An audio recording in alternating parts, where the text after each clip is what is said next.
சமைக்கிறது பெரிய வேலை இல்லை. இது வீடியோ எடுக்கிறதே பெரிய வேலை இருக்குது. அதனாலே போடுறதில்ல நான். இதை கிண்ணத்துக்கு மாற்றணும், அப்புறம் கிச்சன் சுத்தம் பண்ணணும். அதுங்காட்டி யாராவது சாப்பிட்றாங்க. அப்புறம் சாப்பிட்டதுக்கப்புறம் எடுத்தால் ஒரு மாதிரியாக இருக்குது. எடுத்து சாப்பாடெலாம் வச்சு ஃப்ரெஷ்ஷாக காமிச்சா தான் ஒரு திருப்தியாக இருக்குது. அப்படி தான் மக்களும் விரும்புகிறாங்க. இது என்ன அப்படி இருக்குது, இது என்ன இப்படி இருக்குதுன்னு வேறு கேள்வி கேட்பாங்க.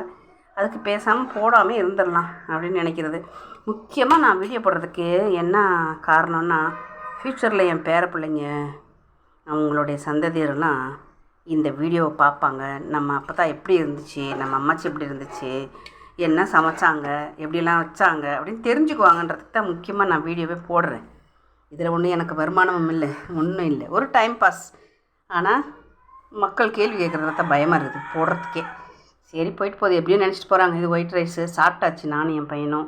இது கத்திரிக்காய் போட்டு பொரிச்ச குழம்பு வச்சேன். கொஞ்சம் இன்றைக்கி சாப்பாடு கொடுத்து அனுப்பணுமே, நான் அர்ஜெண்ட்டாக கொஞ்சம் கொதிக்கிறதுக்கு முன்னாடியுமே இறக்கிட்டேன்.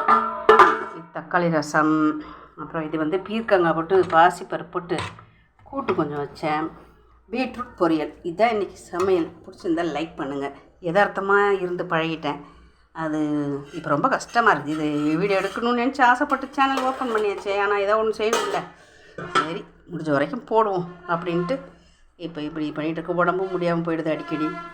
ஓகே மக்களே, தேங்க்யூ மக்களே. வீடியோ பார்த்ததுக்கு ரொம்ப ரொம்ப ரொம்ப ரொம்ப ரொம்ப தேங்க்யூ. பிடிச்சிருந்தா ஒரு லைக்கை போடுங்க. ஓகே.